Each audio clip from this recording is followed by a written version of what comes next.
Комунизма е едно уродливо явление, едно учение, ако мога така да се нарече, измислено, за да доведе до заблуждение голяма част от обществото и да ги принуди да служат на една определена прослойка от хора, които са имали за цел по насилствен начин да завземат властта и да властват на другите хора, да се изпълняват тяхната воля. Това е едно престъпно движение. Комунизма е най-престъпният режим, който се е случвал в България и най-голямото зло, което се е случило на нашия народ. Това е една система, която от самия замисъл до края е само зло. Болшевизма, комунизма е инкубатор на престъпници. Той пише, Кръстю, потърсиш ли престъпника къде е, оказва се, че никой тук не е. И този, който в кърви е оплискан, и този, що законите кове. Престъпници не са ли всички хора, привели робската глава, прекланяйки се без умора на подобни същества? Комунизмът, како систем, кој е спроведува репресијата, е еднопартиски систем кој што не допушта политичка конкуренција.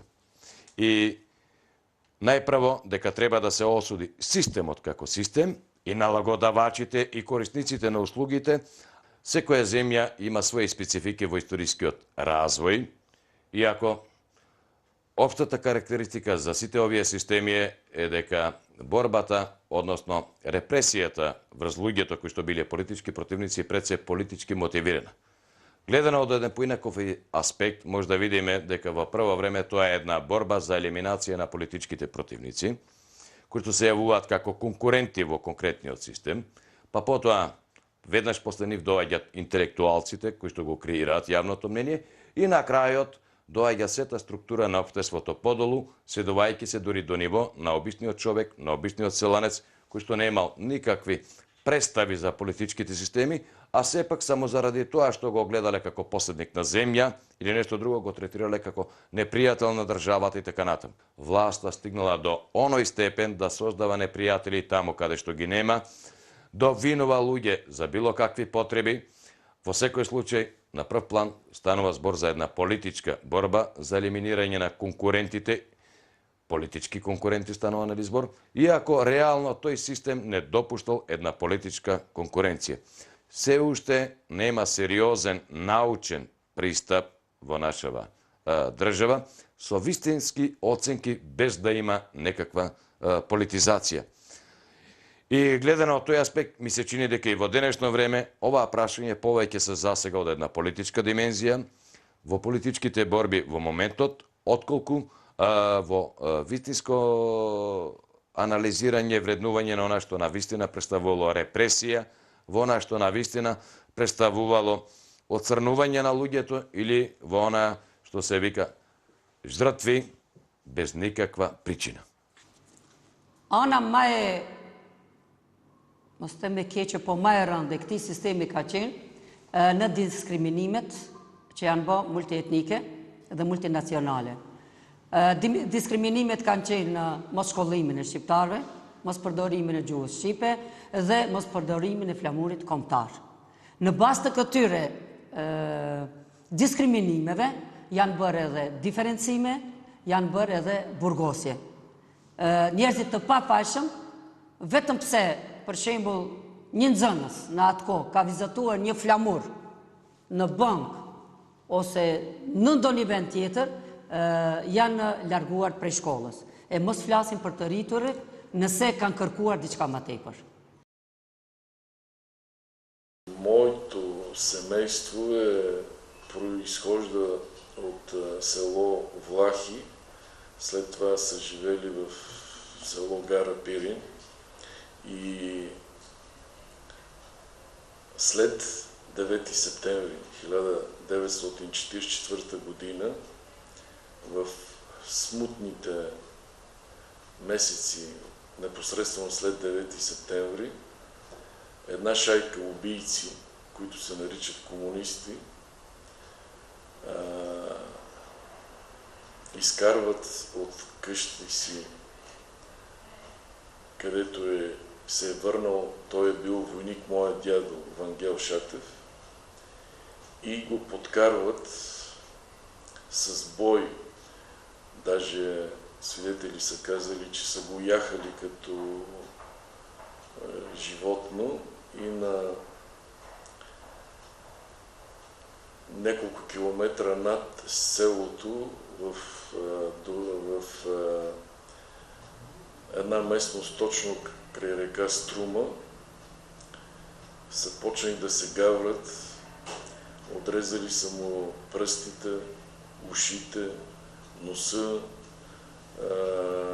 с жестоки гаври и го обезглавяват. И това са тези комунисти, които след това са управлявали и командвали целия регион, и техните деца все още са по милиции, по полиции, на управленски структури, и никой от тях не е бил, нито е отговарял, нито е да носи последствия за това, докато цялото семейство на моя баща след това е разпиляно.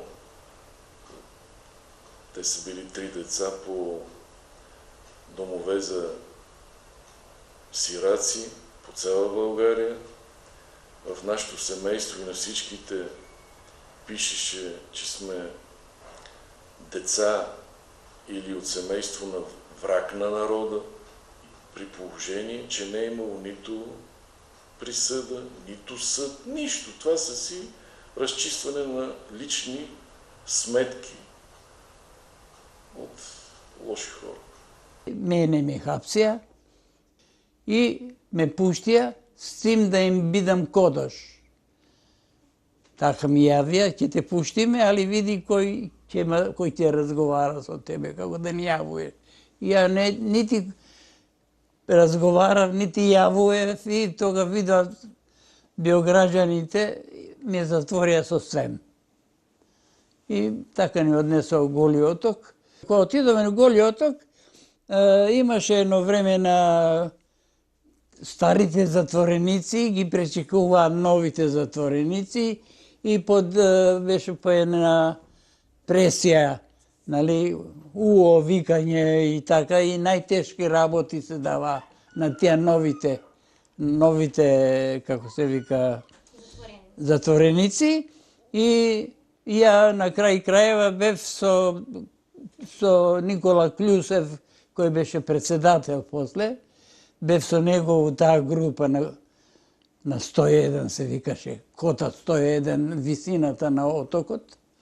И таму бев со Коли оток, работевме со него, он работеше груби работи со работници, припремаше оние стени големи за мермер и ни носеше тука, ќе припремаше, и после имаше еден гатер, тоа што ги сеше плочите мермерски. И тука Клюсев работеше со нив и мене ми помагаше за дигање на тие плочи, кои ќе се направат, плочите ќе се исечат, ќе ми даја мене за да ги гланцам, да ги шлајфуем, како се вика. И така, таа беше работата, и меѓутоа дојде еден мој колега од факултет, Србин беше, Хрватли беше, што беше, кој бевме во иста група, многу добар човек, и дојде на Голи оток, разбрал за мене дека на исследувањето ми гаселе цигари на петици, на стопалата. Разбрал за тоа и дојде он тука, кобај е нека контрола на здравствената организација на отокот. И дојде тука и тој ме викна в канцеларија и ме однесоа на 101, а 101 тоа беше на висина на Голи оток, кај што со жица беа затворени овие големиците. Мене ми помогна многу, затоа што ја бев многу налютен на еден тамо работник кој бил кодош. А ја многу кодош што ги мразев. И така да нешто ме кодошел мене и Никола Клюсев го кодошел што да ме. И јас ќе направив убиство таму. Дојде Никола Клюсев, кој обичен работник и ми рече мене ме фати со камен еден да го удрам по глава тој кодошот.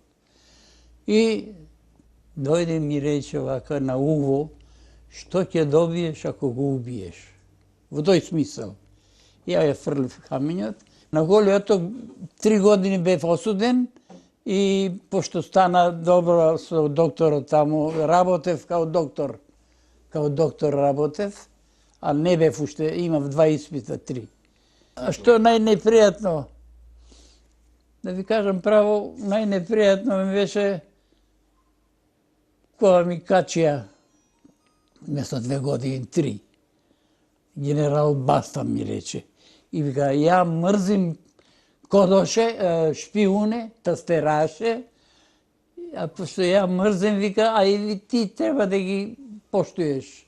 Види, ја да ги поштувам тастерашите.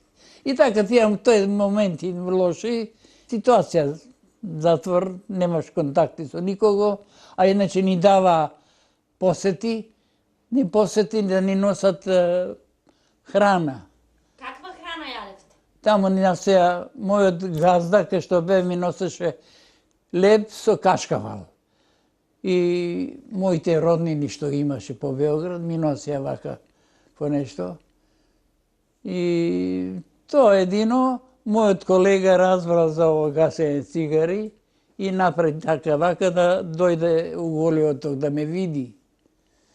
И ништо нарочито, али и после враќањето од Голи оток, работата почна со малтретирање, како да ви речам. Тортура после затворот. Разлогот се да ви кажам, ќе ви кажам на крај кој е разлогот. Добијав писма со опомена да напуштиш Југославија ако сакаш да бидеш жив и здрав. Тие беа едни писма што ги добијав под вратата у плико. Ја тие ги кинев да не разбере фамилијата, жената да не разбере. Ко се врати во Голи оток, кај татко ми бев тамо на стан, на 29 ноември, и да ви кажам право, никој не доваѓаше да ме види. Дојде само мојот кодош, што ме кодошел, и еден некој си Бабич, Бошко Бабич, тој беше у Прилеп нешто таму за музеите. Тој дојде, разбрал за мене, оти со жена му сме били колеги таму во исти групи заедно и покрај нас се упознавам со жена му. И тогаш никој не доваѓаше. Ретко доваѓаше некој, ако имаше некоја потреба да се прегледа или такви работи. Ништо не се осеќал дека би ме почитува. Прво и прво, што за несреќените, уствари за мене, ми дадоа една тенџера алуминиумска со капак. А она шаторското крило ме зедоа, а за барака, да ви кажам, бараките се раздадоа поше на партици, на луѓе заслужени по нивното, и така бараките ги раздадов. Гледате вие Карпош каков е? Се бараки беше тука. Сега, те, како, и јас, мене не ми дадоа. Сега, валда и ќе има правда. Ја сакам да ми се даде оно што ми се следувало. Разбирате? Не сум на улица, како што видите. Тоа што сум бил у Демиркапија, бе во странство, тоа е друго. Али ово што имав право, неќе им да чуе. Мојот татко не говореше за тоа, и мајка ми исто така, подоцна, и гледам и знам дека тоа било најдобро што можел да направи, сакајќи нас да не заштити. Не, како дете не знаев, како мало дете не знаев. Првото нешто што го помислам е дека да, биле други времиња. Битно е што сме сите живи и здрави, што е се во ред, меѓутоа ми се преврте стомакот кога го прочитав, кога почнав да го читам, никогаш не го прочитав и нема да го читам досието, пошто сето тоа што се случувало и сето тоа што татко ми го пратило на тешка робија, на тешко нешто што само човек што има сила во себе и верба може да го поднесе и се што му се случувало. Мислам дека многу работи се смениле, гадост имало секогаш, се обидував да сватам зашто некој за корка леп кодошел и правел несреќа во семејството, во цели црнила носел со себе за корка леп. Мислам, тоа е тешка мизерија. Она што и се обидов да го сватам, но не е така. За терора мога многу да говоря, зашто аз сам сам жертва на този терор. Започна непосредствено след 9 септември. Българија беше обсипана с концентрационни лагери, където беха изпращани най-будните български хора, предимно интелигенция, преуспяващи занаятчии, добри селски земеделци. Аз съм арестуван не навършил 18 години. Единствен в България на бащината си нива по време на жътва. Престоях след това в Благоевград, тук в Държавна сигурност, където е сега заведението Докторска градина или Тоскана, 100 дни. При изключително трудни условия и много строг режим. Режима беше нещо ужасно, най-елементарното. 2 пъти в 24 часа имаш право да отидеш на туалетна. 6 часа сутринта, 6 вечерта. Мен не можеха да намерят за какво да ме съдат, след като ме арестуваха тук в Държавна сигурност. Решиха и ме изпратиха на Белене на лагер. Но след купища тук преживели си следствие, наказание, тези идваха през нощта пияни, всевъзможни инквизиции.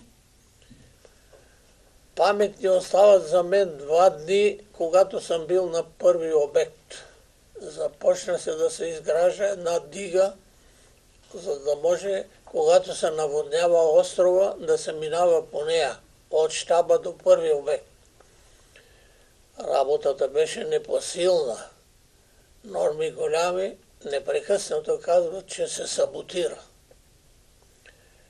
Но 10 февруари 1952 година, когато станахме сутринта, валеше дъжд и всички помислихме, че няма да ходим на работа.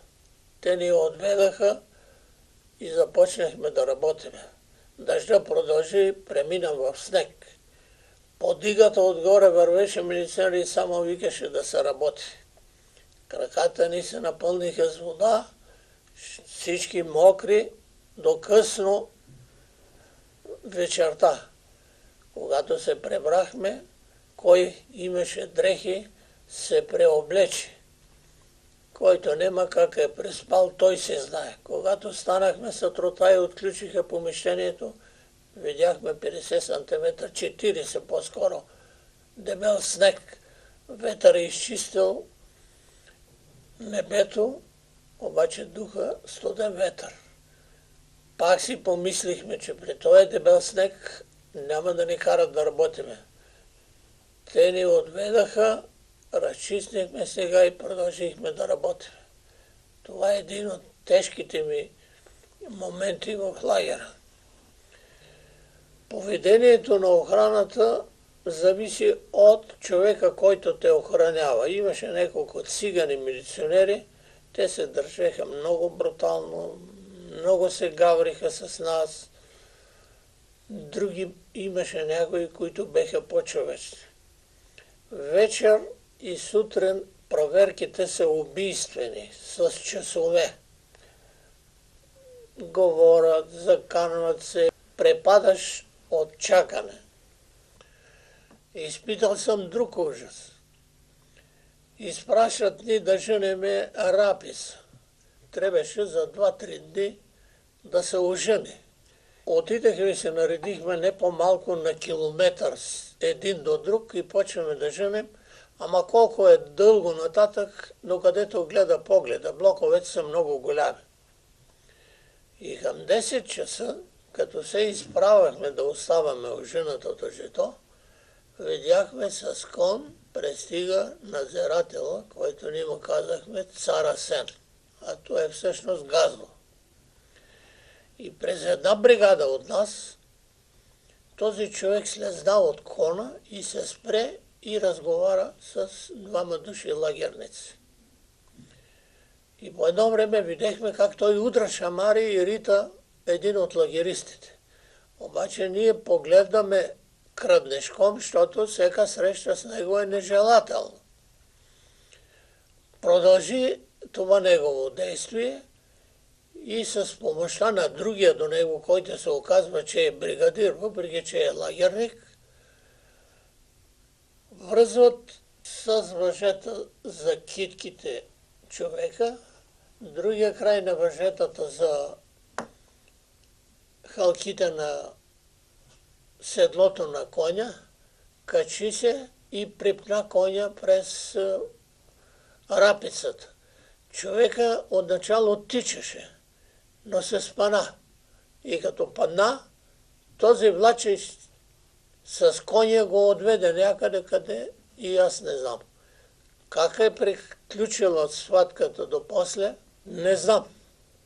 Но разбрах, че този човек е бил по вяра съботянин и беше събота и не е искал да работи и се молял утре да си изкара нормата. И се спречка с бригадира и зато и този злодей така го наказа. Когато почина Сталин, около 1 час никой не знае какво става. Нещо става, нищо не казват, но всичко тия, които са отговорници, са настръхнали. Казаха да седиме в помещенията, ще дойде човек да съобщи. Не мога да кажа време, да приемем, да речем половин час или 1 час и идва един политически работник в БДЖ, Централното управление, Андрей Андреев, дойде в нашето помещение. И започне да съобщава, спре да топти сърцето, най-гениалният човек и така нататък. А това беше за нас радостна вест. И едно момче се изкиска от радост. Ами знаете ли после какво го правих? Цяла неделя само разправяха с него. Цяла неделя. Как оцеля сам не знам. Едно съм щастлив, не се срамувам да го кажа, че си бех издействал име на почтен човек, момче, че никой от никоя партия, когато разговарят на плаца група и случайно се опитам да се присъединя, да каже някой, шт, идва еди кой си. С всички съм бил в отлични отношения, но нямам извършено нищо неморално. Когато имаше избори, там не те питаха дали искаш да гласуваш или не. Задължително трябва да гласуваш.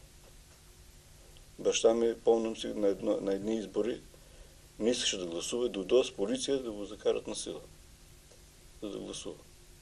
Една вечер отново, без заповед на прокурора, разбира се, в полунощ, някъде около 1-2 часа, където си спа, влизат там хора вътре в стаята ми. Ние не зачучваме едно време по нашите села, по къщите. Просто нямаш от какво да страхуваме.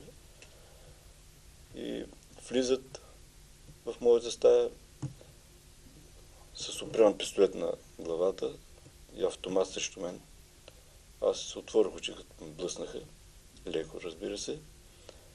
И един ми каза: Агък навика е свършено с теб. Става и казва: обличай се тихичко и с нас. И аз мислех, че все още съно, но това беше само първоначалният момент. След това, като видях действителността, паднах в шок. Нямате ви представа какво е да се отличен с насилие, с оръжие. И то сред нощ. Отвънка ми вързах очите в един джип. Цялата ми къща беше блокирана от цивилни, военни хора. И държаха му около месец тук в килиите, без да знаят никой от наша къде се намира. А в домът ми, баща ми, майка ми, всички бяха, брат ми, сестра ми, една от тях беше вкъщи. Но никой не разбраха, че съм отличен. Това е терор. Това е терор, който с нищо не може да се оправдае. Баща ми си отиде преждевременно. След като е убит Кръстю, брат ми, той се крие при сестра ми в село Ласкарево. Крие се във Враня. Пренощува няколко нощи в къщата на прадедо ми, където са били само дедо и баба самички. Крие се във Враня, там в една плевня. Още съществува. Но след убийството му Държавна сигурност арестува сестра ми, бременна в 7-я месец. Майка на 3 деца. И разпитват неща, които те ги знаят, че брат ми се е крил там, но я питат. Но тя отрича. Тя отрича. Не е верно. Брат ми не се е крил при мене. Бият я. Абортира в 7-я месец. Загубва момченце. Психически вече не можа да се възстанови цял живот. Чичо ми е Атанас, пръв братовчет на баща ми. Казват му: Атанас е достолепен човек. Ти ще си дадеш земята в текиясито. Нашето поле е равно, още 47-8 години искат да правят текияси. 49-та година. Той държи до към 50-та година. 50-та година го поставят му вече ултиматум. Вечерта, веднага да подпише, той казва: хора, оставете ме до утре. На другия ден си облича костюма и тръгва с мисълта да подпише или да не подпише. Ако не подпише, ще бъде изселен, както Чичо ми, както нас, както другия ни Чичо, както други братовчеди, семейство на братовчеди и така нататък. Получава инфаркт, пада и умира. Това е косвено убийство. Братовчет ни дано неговия син. Ах, тате, болникав човек, за 2 месеца и той умира. Чичо ми поп. Той беше як мъж. Бият го. Бие го някакво офицерче. И в един момент му кипва и като го награбва и го смачка от бой. Чичо ми смачква бияча. Да, ама после като му идват на Чичо ми, като го прострат. Бой. Но благодарение на силния дух оцелева. Всеки ден по боища. Бият го. Нема лекуване. Има комари, има мухи. Накацат го мухите, наплюят го, червясва и за 2-3 дена е умрял. Брат ми Благой в Белене е оцелял благодарение на това, че е ял змии, живи скакалци, живи жаби, червеи, каквото намерят, за да има калории, за да има протеини.